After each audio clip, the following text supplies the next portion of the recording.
Assalamualaikum warahmatullahi wabarakatuh. Selamat pagi para sahabat pembelajar. Pada pagi ini obras hukum kita akan membahas tentang kekerasan seksual terhadap anak yang nanti akan narasumber kita dari Ibu Marisa dari Penyuluh Hukum Kantor Wilayah Kementerian Hukum dan HAM Sumatera Barat. Acara obras hukum kita pada pagi ini yang nanti narasumber kita yaitu Ibu Marisa. Alhamdulillah sudah bergabung Ibu Marisa. Bisa Ya, terdengar selamat. suara saya? Ya, terdengar jelas. Pak Ali, selamat Jelas ya? pagi. Ya. Assalamualaikum. Waalaikumsalam warahmatullahi wabarakatuh. Jadi suara terdengar jelas ya Bu ya? Nah, siap. Iya. Baik sahabat pembelajar, topik obras hukum kita pada pagi ini akan membahas tentang kekerasan seksual terhadap anak. Kita akan nanti sahabat pembelajar bisa bertanya mungkin di kolom komentar tentang kekerasan seksual terhadap anak. Bu Marisa, Ya, mungkin bisa memperkenalkan terlebih dahulu kepada sahabat pembelajar kita. Silakan Bu. baik. Assalamualaikum warahmatullahi wabarakatuh. Ya, selamat pagi sahabat pembelajar obrolan hukum ya, obrolan cerdas hukum dimanapun Obras berada. hukum, iya. Obras, ya. Perkenalkan, nama saya Marisa. Saya merupakan penyuluh hukum kantor wilayah Kementerian Hukum dan HAM Sumatera Barat. Ya, mungkin itu sedikit perkenalan dari saya, Pak Ali. Iya, iya. Baik Bu, ini bicara tentang kekerasan seksual terhadap anak yang mungkin saja sampai saat ini pun masih terjadi. Padahal undang-undangnya, sanksi hukumnya sudah ada pemberatan. Ya, Ini boleh mungkin untuk sahabat pelajar Bu dijelaskan dulu ini tentang kekerasan seksual atau pengertian seksual, kekerasan seksual terhadap anak. baik. Silakan Bu. Sebelum kita masuk pada pengertian nih, Pak Ali ya, ada satu hal yang Iya, perlu kita ketahui bersama ya, Pak Ali ya, bahwa iya, kekerasan seksual terhadap anak ini merupakan salah satu permasalahan yang terjadi di negara kita yang cukup mengkhawatirkan ya, tentunya ya. Apalagi iya, kita sebagai warga negara, kita sebagai orang tua, bahwa kekerasan seksual terhadap anak ini sangat berdampak kepada psikologis anak ya, kemudian berdampak kepada masa depan anak itu sendiri, sehingga perlu iya. upaya kita bersama di dalam melakukan perlindungan hukum terhadap anak sebagai korban kekerasan seksual ini. Nah, untuk mengetahui apa sih pengertian kekerasan seksual terhadap anak ini, kekerasan seksual terhadap anak merupakan segala kegiatan yang terdiri dari aktivitas seksual yang dilakukan secara paksa oleh orang dewasa kepada anak, atau yang dilakukan oleh anak terhadap anak lainnya. Jadi kekerasan seksual ini tidak hanya dilakukan oleh orang dewasa saja terhadap anak, tapi juga dilakukan oleh anak kepada anak lainnya. Nah, kemudian Gimana ini Bu, tuh? terkait Ya. dengan kekerasan seksual ini, Mm-mm. yang dikatakan atau bentuk-bentuk kekerasan seksual ini seperti apa aja gitu? Nah, bentuk-bentuk dari kekerasan seksual ini salah satunya yang pertama itu kekerasan memaksa anak untuk melakukan persetubuhan. Ya, biasa yang kita kenal seperti perkosaan ya, Pak Ali ya. Ya, kemudian Ya, bentuk lainnya ada pencabulan, kemudian ada memaksa anak untuk memegang organ tubuhnya, memeluk, mencium, bahkan bentuk lainnya memperlihatkan nih, mohon maaf, memperlihatkan alat kelamin kepada ya, anak. Ya, biasa kita kenal dengan pelecehan seksual. Kalau masyarakat mengenalnya pelecehan seksual. Jadi salah satu bentuknya kekerasan terhadap anak ya ada perkosaan, ada pencabulan. yang mungkin lebih spesifik itu Hmm? apa ya Bu? Kalau pelecehan itu apakah hanya perbuatan atau perkataan saja atau perkataan juga yang termasuk Perkataan dalam juga bisa kekerasan ya, kalau seksual? pelecehan seksual, Ya, kalau perkataan itu lebih kepada pelecehan verbal namanya ya, kayak ya, seperti lelucon yang berbau seksual, itu sebenarnya sudah masuk kategori pelecehan seksual ya, Pak Ali ya. ya, Ya, ya, namun terkadang kita apalagi anak ya, tidak mengetahui kalau dia sudah menjadi korban kekerasan seksual sebenarnya. Begitu Pak Ali. Iya. Kemudian ini terkait dengan pelaku, ini gimana Bu nih? Pelaku. Nah, pelaku. Iya. Pelaku kekerasan seksual di mana literatur yang pernah saya baca ya Pak Ali ya, ternyata untuk pelakunya ini banyak dilakukan oleh orang yang sudah dikenali oleh anak sebelumnya Pak Ali. Jadi ya, orang terdekat ya. Orang terdekat sebenarnya yang banyak melakukan itu ya. Bisa kita jelaskan pelaku di sini dalam lingkup keluarga misalnya itu ada yang melakukan kekerasan seksual terhadap anak ini dilakukan oleh ayah kandungnya, dilakukan oleh ayah tirinya, kemudian dilakukan oleh kakeknya sendiri, oleh pamannya sendiri, kemudian bahkan dilakukan oleh saudara kandungnya sendiri, baik kakak maupun adiknya ya. Nah, kemudian orang terdekat lainnya, orang yang yang di luar keluarganya sendiri, tapi dia juga kenal, seperti dilakukan oleh tetangganya, dilakukan juga oleh pengasuhnya, ya, kemudian dilakukan juga oleh gurunya, oleh pendidik, tenaga pendidik yang ada di sekolah. Bahkan ada juga yang melakukan kekerasan seksual itu dilakukan oleh teman dekatnya. Jadi ada banyak ya pelaku dari kekerasan seksual ini Pak Ali. Iya, artinya sesungguhnya banyak yang banyak terjadi itu kekerasan seksualnya dilakukan oleh orang-orang terdekat, orang-orang yang memang sudah dikenal gitu ya Bu ya. Iya, betul. Kemudian ini sebetulnya faktor apa sih Bu yang mempengaruhi ini Bu? Faktor yang mempengaruhi faktor yang mempengaruhinya faktor yang mempengaruhinya berdasarkan juga yang pernah kami baca ya, ternyata yang menjadi pelaku kekerasan seksual terhadap anak ini, faktor yang paling banyak itu pernah menjadi korban kekerasan seksual sebelumnya. Jadi ketika seseorang mendapatkan kekerasan seksual, tidak mendapatkan penanganan dengan baik, seperti ada penanganan dari psikiater ya, ternyata bisa yang tadinya korban bisa menjadi pelaku di kemudian hari, begitu Pak Ali. Kemudian yang kedua, faktor terjadinya kekerasan seksual ini adanya pengaruh narkoba ya. Seperti kita sama ketahui bahwa pengaruh narkoba sangat berdampak sekali ya untuk pemakainya ya, karena bisa melakukan hal-hal yang negatif, bisa melakukan tindak pidana lainnya ya, termasuk kekerasan seksual terhadap anak. Kemudian mungkin ada pengaruh media internet ya, karena terbiasa menonton gambar-gambar atau film-film berbau porno ya. Jadi pemikiran-pemikiran ya karena telah terbiasa maka pemikiran jadi tidak jadi tidak sehat lagi, sehingga memicu untuk melakukan kekerasan seksual itu sendiri. Kemudian kalau terhadap anak mungkin ada pengaruh lingkungan atau pengaruh teman ya. Jadi kalau pelakunya anak biasanya suka ikut-ikutan nih. Mereka tidak tahu kalau ternyata perbuatan yang mereka lakukan merupakan perbuatan yang melanggar hukum, gitu Pak Ali.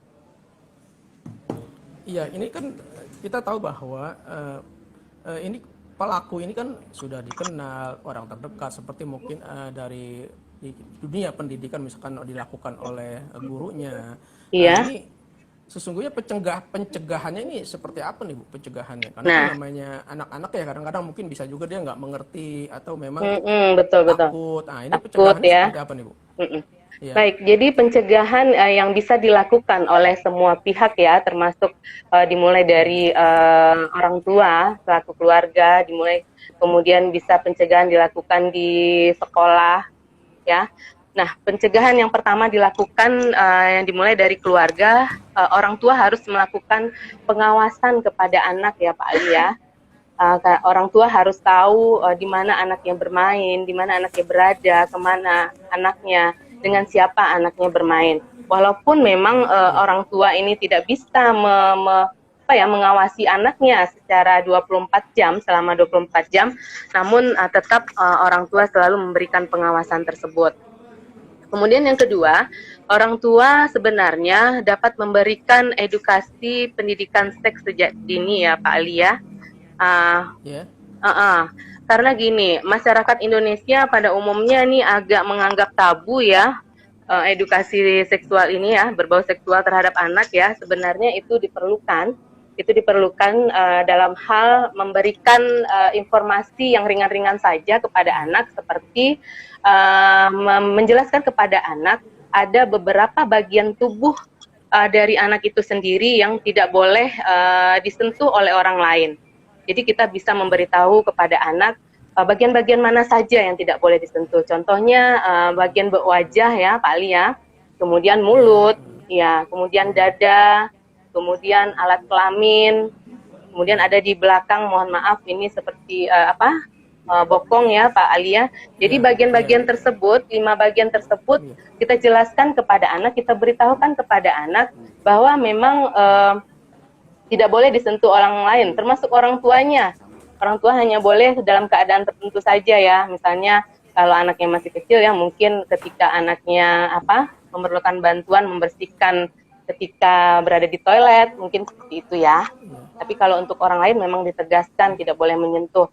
Kemudian menciptakan komunikasi yang baik kepada anak ya, dengan menjelaskan kepada anak bahwa apabila anak memperoleh sikap atau memperoleh perilaku dari orang lain yang tidak senonoh, maksudnya memperoleh ada perbuatan atau anak disentuh atau dicium secara paksa oleh orang lain, maka anak harus segera melaporkannya kepada orang tua. Jadi orang tua harus benar-benar memberitahukan kepada anak bahwa hal tersebut harus dilaporkan kepada orang tua agar orang tua nantinya bisa tahu ya Pak Ali ya, dan orang tua dapat memberikan jalan keluarnya bila itu terjadi. Nah kemudian di lingkup sekolah juga seperti itu Pak Ali ya, di lingkup sekolah seperti kepala sekolah, guru, tenaga pendidik dilakukan juga saling melakukan pengawasan sehingga bila terjadi kekerasan seksual itu cepat ketahuannya Pak Ali ya. Kemudian memberikan juga pendidikan seksual sejak dini kepada anak ya, dengan contoh-contoh yang ringan. Kemudian memberikan pendidikan keagamaan kepada anak. Nah, kemudian pemerintah juga melakukan pencegahan ya, dengan diaturnya undang-undang perlindungan anak ya.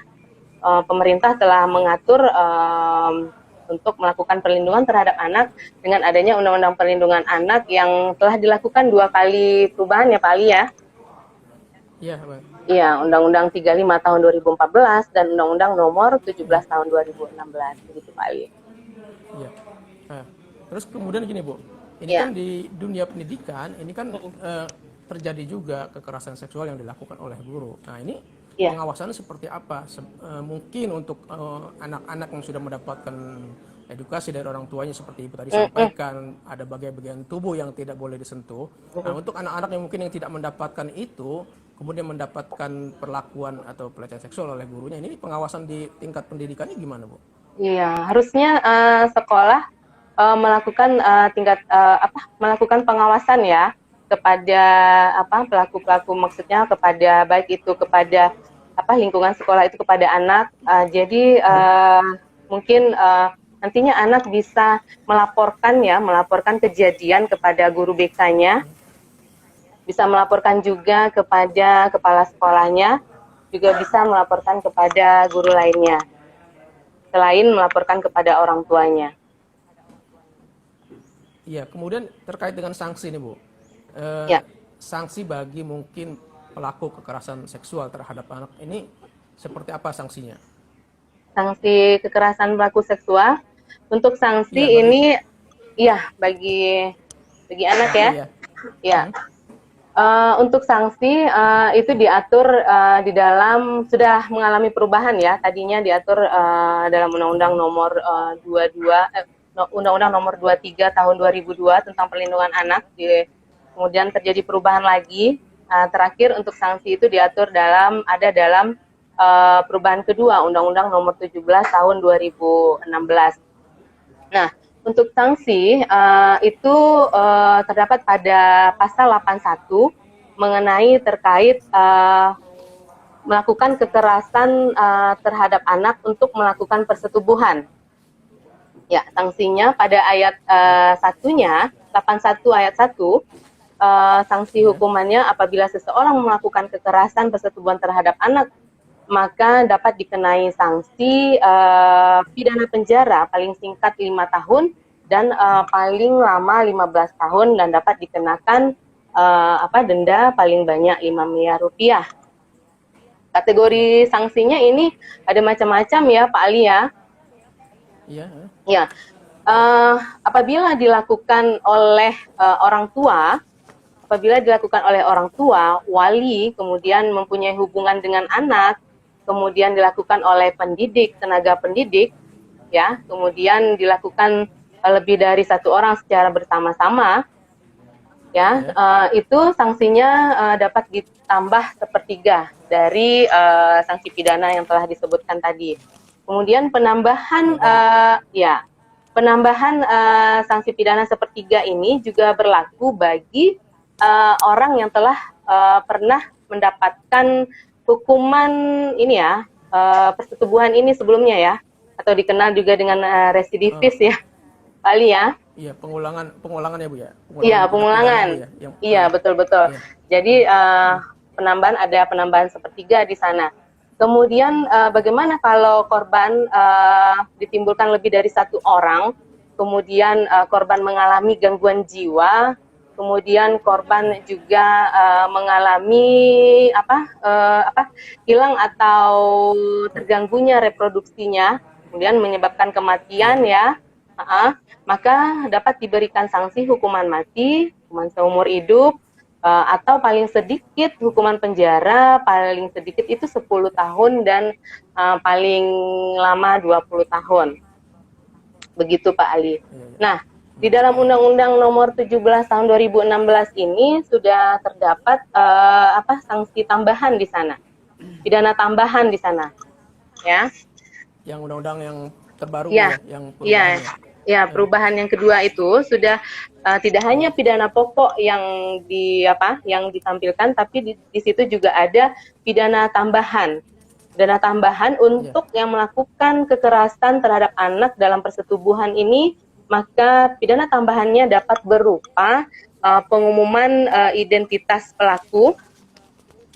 Kemudian untuk yang residivis, kemudian untuk yang mengakibatkan anak mengalami gangguan jiwa, korbannya lebih dari satu orang, kemudian hilangnya atau terganggunya fungsi reproduksi dari anak, menyebabkan anak meninggal ya, itu dapat juga diberikan tambahan pidana dengan dilakukannya kebiri kimia dan pemasangan pendeteksi alat elektronik. Ya. Begitu hukuman tambahannya.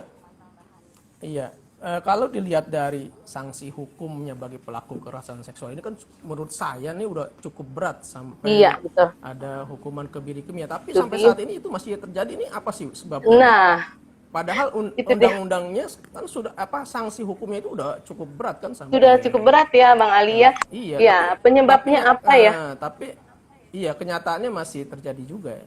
Iya, bisa jadi karena ini Pak Ali ya, ini menurut pendapat saya ya. Ya, bisa jadi tidak adanya kepedulian dari masyarakat, ketidaktahuan dari masyarakat mengenai adanya hak-hak anak yang harus dilindungi. Mungkin karena itu ya Pak Ali ya. Kemudian mungkin juga belum adanya keseriusan dari penegak hukum nih Pak Ali ya dalam memberikan pidana ya, sanksi pidana yang maksimal mungkin ya, yang bisa memberikan efek jera mungkin ya Pak Ali ya. Jadi mungkin itu salah satu faktor dari kenapa masih banyaknya terjadi kekerasan seksual terhadap anak. Begitu Pak Ali. Kemudian terkait dengan ini kan gini Bu, kalau pelakunya anak sama anak, nah ini gimana kalau pelakunya masih anak? Kalau pelakunya anak ya Pak Ali ya, itu disesuaikan dengan Undang-Undang Nomor 11 Tahun 2012 ya Pak Ali ya, tentang sistem peradilan pidana anak. Jadi kalau pelakunya anak, ini pidana tambahan tidak berlaku, Pak Ali. Ya, jadi kalau untuk tindakan kebiri itu tidak diberlakukan untuk anak. Jadi anak sesuai dengan sistem peradilan pidana anak. Begitu, mungkin bisa dilakukan restoratif justice ya, di dalam penyelesaian perkara yang dilakukan oleh anak. Peradilannya, Bu ya? Iya, betul. Mohon maaf sahabat pembelajar, lagi-lagi kita terkendala dengan jaringan. Iya, halo. Ini agak kurang jelas, bisa mendengar Pak. suara saya, Bu? Oke, ya. Suara saya? Bisa. Bisa ya? Iya. Suara saya jelas, Pak Ali? Jelas sih, agak jelas sih. Jadi Ibu gimana? Kemudian upaya perlindungannya, perlindungan bagi anak yang menjadi korban, karena kan ini korbannya anak nih. Ini upaya perlindungannya gimana? Upaya perlindungan khusus bagi anak sebagai korban dari tindakan kekerasan seksual terhadap anak, yaitu ya Pak Ali ya, bisa dilakukan edukasi tentang kesehatan reproduksi ya, kemudian nilai agama dan nilai kesusilaan, kemudian dilakukan terhadap anak korban melakukan rehabilitasi sosial ya, kemudian pendampingan psikososial atau pendampingan psikologis ya pada saat pengobatan dan pada saat pemulihan. Kemudian adanya pemberian perlindungan dan pendampingan pada anak di setiap tingkatan pemeriksaan, mulai dari penyidikan, penuntutan sampai dengan pengadilan. Nah, ini sesuai dengan pasal 69A ya Undang-Undang nomor 35 tahun 2014 tentang perubahan Undang-Undang nomor 23 tahun 2002. Nah, ini dilakukan oleh siapa? Ini bisa dilakukan oleh Lembaga Perlindungan Anak, Pak Ali. Kemudian dilakukan juga oleh P2TP2A. Upaya perlindungan ini siapa saja yang melakukan? Bisa dilakukan oleh Lembaga Perlindungan Anak, kemudian dilakukan juga oleh P2TP2A ya Pak Ali ya. Pusat Pelayanan Terpadu Pemberdayaan Perempuan dan Anak yang mungkin setiap provinsi sudah ada nih ya Pak Ali, P2TP2A ini. Kemudian dilakukan oleh Kementerian Sosial, dilakukan oleh Kementerian Pemberdayaan Perempuan dan Anak. Begitu Pak Ali. Kemudian terkait dengan keterlibatan berbagai pihak untuk pencegahannya ini gimana Ibu? Iya. Karena kan pencegahan ini mungkin bisa dari sebelumnya dari keluarga, mungkin di dunia pendidikan guru. Nah, ini kan aparat hukum pun tidak tahu kan kalau ada terjadi kekerasan seksual terhadap anak kalau tidak ada laporan kan seperti itu. Nah, ini yang seperti ini gimana gitu. Nah, karena kan mungkin karena juga dia takut melapor atau ada ancaman. Iya. Sebenarnya begini juga ya Pak Ali ya, diharapkan bagi anak-anak ini sebenarnya harus memberitahukan kepada orang tuanya ya, karena yang terjadi pada dirinya sendiri adalah anak itu sendiri ya. Iya. Halo ya. Jadi yang terjadi pada diri sendiri anaknya itu, jadi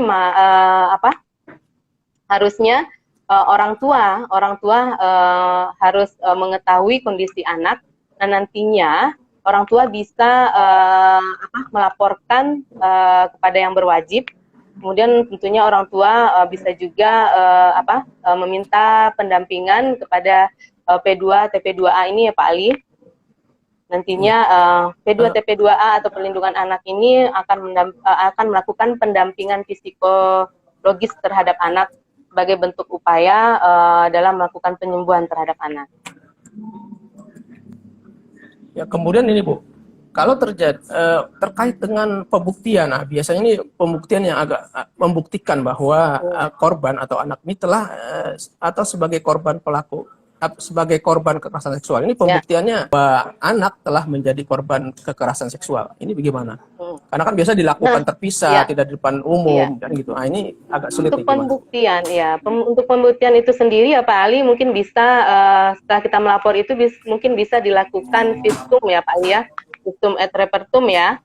Jadi di visum tersebut bisa terlihat jelas ya apa yang dialami oleh anak ya, apakah ada luka robek di tempat organ vital anak ya. Nah, kemudian kesaksian dari anak itu sendiri bisa kok Pak Ali menjadi pembuktian ya. cerita dari anak itu sendiri, tergantung nanti Sebagai bukti ya. bagaimana, iya sebagai bukti, tergantung nanti bagaimana tugas dari pendamping psikologis ini melakukan penyembuhan terhadap anak. Jadi anak Iya. bisa bercerita, ya, anak bisa mengungkapkan hal-hal apa saja yang terjadi, hal apa saja yang dialami terhadap kekerasan yang diterima oleh anak. Begitu Pak Ali. Ya. Ini yang kemudian terkait dengan perlindungan khususnya. Nah, ini perlindungan khususnya seperti apa nih Bu? Perlindungan khusus maksudnya? Iya, ini kan anak ini kan menjadi korban kekerasan seksual. Artinya dia sebagai korban itu perlindungan khususnya apa? Perlindungan khususnya ya, anak sebagai korban ya harus mendapatkan pendampingan dari ini psikolog. Itu ya. Iya. Jadi anak jadi anak begini Pak Ali, perlindungan khususnya dilakukan oleh pendamping psikolog, kemudian orang tuanya juga harus melakukan perlindungan khusus ya. Jadi anak merasa masih berharga ya Pak Ali ya. Iya. Karena dengan adanya kasus ini anak menjadi trauma ya Pak Ali, biasanya anak mengalami trauma yang mendalam ya. Nah, sehingga keluarga mempunyai peran penting juga dalam memberikan perlindungan dengan menyupport anak bahwa anak ini tetap berharga di mata masyarakat ya, dan masyarakat juga harusnya memberikan perlindungan kepada anak juga ya. Ya, masyarakat tentunya harus dapat menghilangkan stigma negatif ya Pak Ali ya, pelabelan negatif terhadap anak ya, sehingga anak dapat kembali bisa diterima oleh masyarakat, anak bisa dapat kembali beraktivitas dia ya, beraktivitas sebagaimana biasanya dan memperoleh hak-hak seperti anak-anak lainnya, begitu Pak Ali. Iya, kemudian yang seperti tadi saya tanyakan juga tuh Bu, yang terkait dengan pelaku masih anak juga. Nah, ini kan proses peradilan pasti berbeda dengan orang dewasa. Iya, nah, ini apakah bisa di undang-undang tentang perlindungan anak itu proses peradilan anak itu apa bisa diversi itu gimana? Kalau pelakunya anak? Ya, kalau pelakunya anak ya, kalau untuk syarat-syaratnya diversi itu ada 2 syarat kalau tidak salah ya Pak Ali ya. Itu dilakukannya diversi, hukumannya di bawah, ancaman pidana di bawah 7 tahun ya Pak Ali ya. Kemudian bukan pengulangan tindak pidana. Nah, kalau anaknya diancam memang di bawah 7 tahun, maka bisa dilakukan diversi ya. Kemudian juga anaknya tidak melakukan pengulangan, maka di situ anak bisa diproses melalui diversi. Begitu Pak Ali. Iya, sebelum kita tutup Ibu, mungkin ada pesan atau harapan dari Ibu sebagai penyuluh hukum untuk teman-teman kita terkait dengan kekerasan seksual yang saat ini terjadi. Karena penyuluh hukum itu kan harusnya punya peran ya Bu ya, dalam untuk penyuluh. Oke, baik. Untuk penyuluh hukum sebaiknya juga dapat mensosialisasikan tentang permasalahan kekerasan seksual terhadap anak, mungkin Pak Ali ya. Kemudian untuk orang tua, untuk sahabat pembelajar ya, mungkin pesannya jika terjadi kekerasan seksual terhadap anak, diharapkan masyarakat dapat melapor ya, dapat melapor kemudian sehingga korban dari kekerasan seksual terhadap anak ini mendapat penanganan ya Pak Ali ya, mendapat penanganan dari psikologisnya, sehingga anak tidak lagi sebagai anak itu tidak menjadi pelaku di kemudian hari, begitu Pak Ali. Mungkin itu pesannya yang bisa saya sampaikan. Iya, ada lagi Bu yang mau disampaikan sebelum kita tutup obras hukum kita siang ini? Sudah selesai ya Pak Ali ya, sudah. Terasa iya, ya. paling kena. Iya, sebetulnya memang seperti saya sampaikan, ini sebetulnya menarik Bu. Cuma memang dalam tataran praktek, seperti saya sampaikan tadi bahwa ini kan sanksinya sebetulnya udah cukup berat kan, sampai 2 kali perubahan ya kan, sampai hukuman kebiri kimia. PP-nya sudah keluar ya, sudah ditandatangani oleh Presiden Jokowi ya di Desember ya, sudah ada tata cara pelaksanaannya. Kenapa masih iya, ini ya? sanksinya sudah begitu berat, Iya. tapi masih terjadi. Nah, Masih ini terjadi. apalagi sebabnya nih ya? Apalagi Iya, sebabnya ya itu seperti yang tadi di, saya iya telah kan? kemukakan ya, mungkin Hukumannya, sanksinya udah, mungkin apa ya, sanksi yang diberikan kepada pelaku itu belum maksimal mungkin ya Pak Ali ya. oh di tataran apa sih Penegak hukum persidangan ya. itu kali ya? Ya, Istilahnya belum ya belum maksimal sanksi. pemberian sanksinya ya, Pemberian sanksinya belum maksimal pemberian sehingga belum ada pemberatan di situ ya. Mungkin itu ya karena salah kan memang satunya. kalau yang berkembang di masyarakat itu kan masih juga ada yang masih membela pelaku, masa sampai Nah, kebiri kimia kan gitu. nah Dia begitu. tidak memikirkan korbannya juga, karena Tidak, banyak juga pro dan kontranya, katanya masa ya, sih sampai diberikan sampai kebiri katanya kimia melanggar gitu HAM kan. begitu ya Pak Ali ya. Nah itu Nah, lagi harusnya HAM, kita, lagi HAM yang dibawa ya. harusnya kita juga Iya, memikirkan bagaimana HAM anaknya itu sendiri ya, iya, bagaimana HAM padahal dari korbannya, korban itu iya, sendiri. Iya, iya. Nah saya itu pikir Undang-Undang Perlindungan Anak sudah ini ya, untuk pengaturan sanksinya sudah berat ya cukup ya hukumannya. Bu, cukup berat, Tinggal iya bagaimana udah, implementasinya dari penegak hukum memberikan iya, sanksi pidana terhadap pelaku. Mungkin begitu Pak Ali. ya. Paling nggak di obras hukum ini kita bisa minta nih kepada hakim supaya memberikan hukum sanksi yang Iya, maksimal Bu ya. iya, Ya, iya bisa, jangan sampai bisa. Jangan sampai kasih iya biar hukuman yang benar-benar minimal ya, hukumannya yang ambilnya yang iya, maksimal. iya. Biar benar-benar jera, karena kan kita kasihan korban ini yang secara ini kan masa depannya jadi rusak, semua kan seperti itu. Belum Walaupun traumanya memang kan, belum iya belum bagaimana traumanya. dia menyesuaikan diri kembali kepada masyarakat ya, belum stigma masyarakatnya Iya, memandang bagaimana gitu ya. iya, iya. Gimana Bu? Masih ada yang mau disampaikan yang mungkin buat sahabat pembelajar terkait dengan Itu kekerasan sih ya, seksual mungkin terhadap anak? untuk keluarga juga penting meningkatkan komunikasi dengan anak ya Pak Ali ya. Mungkin Iya, lebih sering-sering komunikasi menanyakan, dengan anak ya kita ya sebagai keluarga ya Bu ya. menanyakan kepada Iya, anak, kamu pernah nggak mendapatkan perlakuan yang tidak baik dari orang lain dalam hal iya. kekerasan seksual ini ya?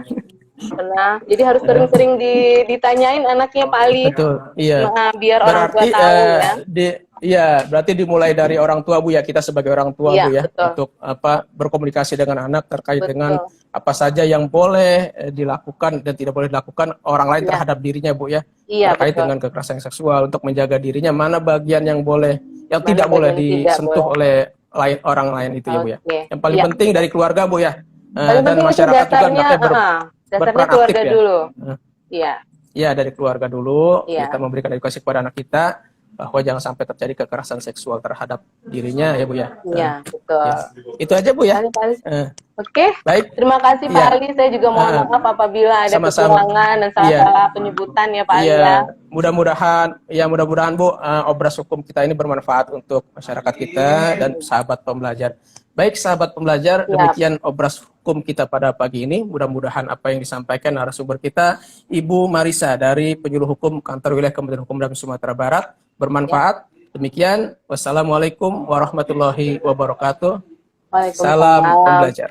Salam pembelajar.